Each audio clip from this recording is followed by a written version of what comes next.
Assalamualaikum. Ito po ang ating mga ingredients ng ating masarap na lulutuin ngayong araw. Yan, may favorite ulam, chop suey. At ayan, nakaready ng ating kawali. Sige, buksan mo na. Maglagay tayo ng konting mantika. As in, konti lang? Oo, konti lang. Hindi naman dumidikit yan. Lalagyan mo pa siya. Dagdagan mo siya ng butter. Oh, may assistant ako ngayon, guys. Ako po ang assistant niya. Yeah, bismillah. Unawin natin. Hinaan natin yung apoy. Baka masunog ang butter. Yes. Kaya talaga. Mamarunong lang po ako dito. Hindi po talaga ako ang may-ari ng Arias Channel. Okay, ngayon, natunaw na ang butter, ilalagay na natin ang bawang at sibuyas. O, bawang muna, syempre. Gusto ko golden brown yung bawang bago ilagay yung sibuyas. O, syempre, para mabango-bango pati. Medyo lalakasan ko ng konti yung apoy. Hindi naman na siguro masusunog yan. Nakalagay ka naman. Nakalagay na yung bawang at sibuyas. Oh, ano next? Syempre, yung ating... chicken. Okay. Chicken na, shredded chicken ba ito? Ayan yung ating... Hindi, ano yan, hiniwa-hiwang chicken. Patingin nga muna ako sa camera. Ayan. Nilagyan ko na yan ng asin at paminta. Ah, okay. Para may lasa na siya kaagad. Di ba sabi ko sa'yo, bumili ka ng patis? Hindi ka pa rin bumibili ng patis. Walang patis. Walang patis sa tindahan. Saudi walang patis? Walang pamasahe pupunta dito. Okay.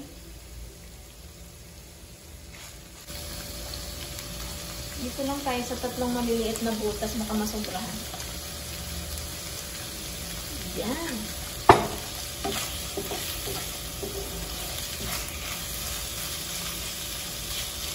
Okay. Sutay lang po natin ito hanggang sa medyo maluto yung chicken. Kala mo talaga nagkukuking show. Cooking show nga to, diba?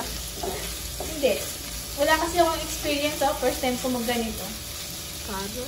Ayan po ang aking assistant. Dati Si nanonood Jan lang ako Ngayon nandito na ako. Sarap pala ng feeling nandito sa studio.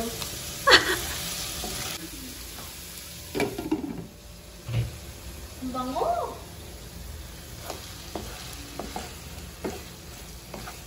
Umatas na. Ngayon nga, hiwain natin ng konti. Malambot. Malambot. Siyempre, ano yan, chicken breast na hiniwa ko ng maninipis. Kasan ko ng konti yung apoy habang hinahalo. Para medyo matusta ng konti si chicken. Okay. Medyo maputla siya, parang labi ko. Kailangan ng lipstick. Lagay na yung hipon para mag-gisa. Tinimplahan mo rin ba yan? O hindi? Gisa-gisa lang ba? Oo, gisa-gisa lang yan. Kasan ko ng konti. Ito, hinahalo ko naman. Para mapabilis.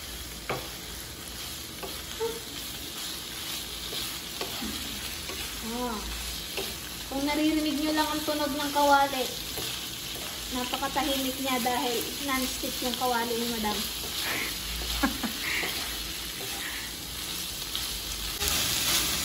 Ayan na. Okay, madali lang maluto yung hipon. Ilagay na natin ngayon yung matitigas na gulay. Okay na yung matitigas na gulay na yan. Kagaya na favorite ni Marie Isabel na hindi niya pa natitikman. Sabay-sabay mo na yung ibuhos. Ayan na po. Yan guys. At lagyan natin ng isang basong tubig. Teka lang. Ina-adjust ko lang yung apoy. Mamaya malagyan ng tubig. Gisa-gisay mo muna. Okay. Parang hindi ko kayang isubo ng isang peraso kung lalaki ng hiwa Ayan. Malalaki talaga yung hiniwa ko dyan sa mga gulay para buo talaga siya. Pag maliliit kasi yung hiwa, nalalaga. Yun pala yung hikma doon. Oo. Eh, kailangan malaki yung hiwa mo para hindi siya durog na durog. Oo, para hindi siya maduro. O, diba? Tsaka mas wala lang, mas bet ko lang yung ganyan. Okay, next. Ang gusto ko munang takpan. O sige, takpan mo muna, pwede rin. Para Kaya lang, pumatas siya. Hinaan mo lang yung apoy kasi malakas. Hindi na, nag-gas ko na. Okay. Kala ko ba mag-i-execute lang ako? Ba't parang ako nag-didikit lang? Partner na tayo. Yan.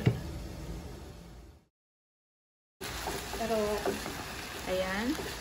yan, kumakatas na. Nakikita nyo ba? Ayan, oh, may katas. Lumabas yung kanyang natural na sabaw. Oh. Hindi ba natin sisimplahan ng asay ng gawalay mo? Okay, lagyan na natin ng isang basong tubig. Simutin natin, sayang. Mahal ng tubig dito, mas mahal pa sa gasolina. Oo nga eh. Oh, pakuluin ulit. O hindi, mura din ng tubig dito. Mas mahal sa Pilipinas.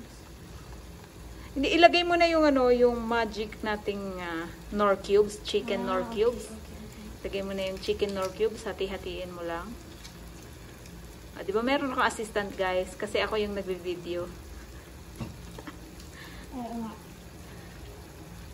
May partner in crime na siya. Chicken po yung nilagay ko Hindi po yun Chicken tayo, chicken. Tunawin natin.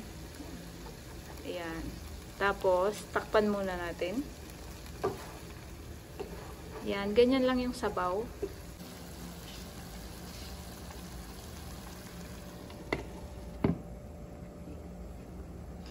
Simmer. Ilang minuto? Takpan natin mga 5 minutes para maluto-luto yung 5 matigas na minutes. gulay.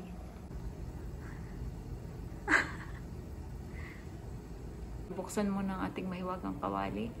Tada! Yan, dumami yung sabaw niya, diba?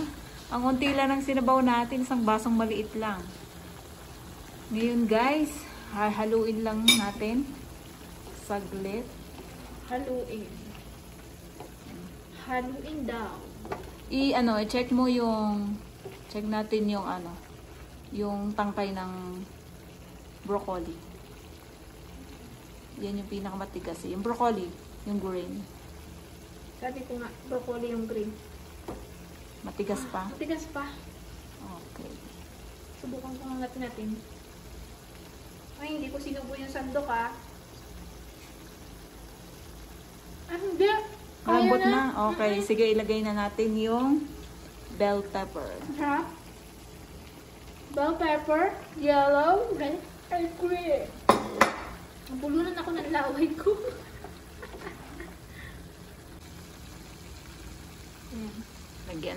Nilagyan natin ito ng konting asin. Oo. Takpan mo muna. Para hindi malaga. Kasi siya pag laging Yan, takpan mo lang. Malaga. Malaga. Malusak. Para hindi mabugbog. Oo, hindi mabugbog. Takpan mo muna ng Lagyan natin yung bell pepper. Oo. Pagluto na yung bell pepper, ilalagay na yon.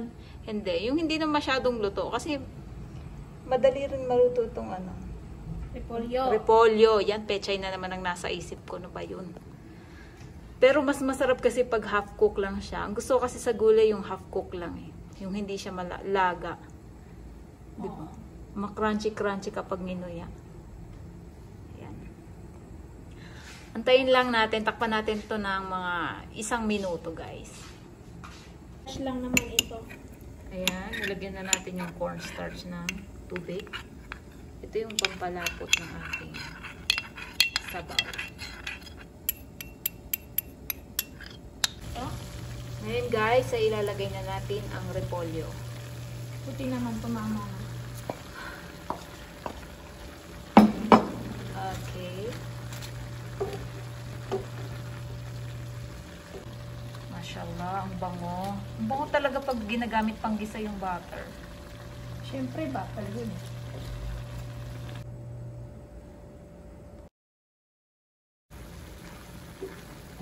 Yan, naluto na siya, oh. Oh, luto na. Ganyan lang. Sakto lang yan. Half cook lang yung ano, Oo. mga Sarap gulay. nito. Masarap yan at malinamnam. Wow.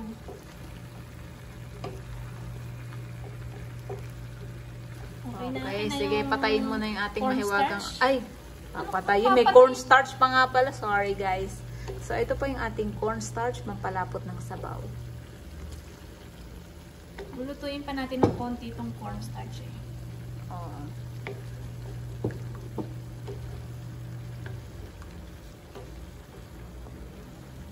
Yan.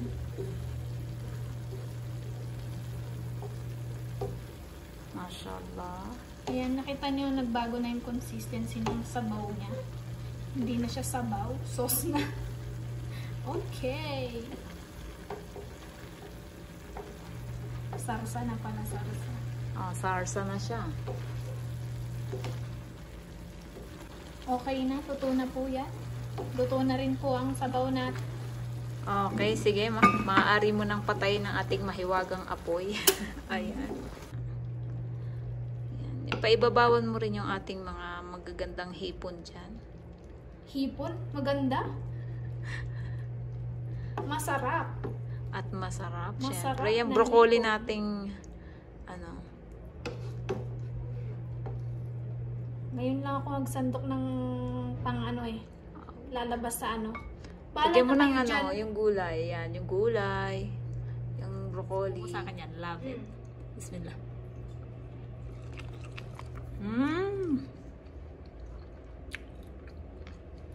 Sarap.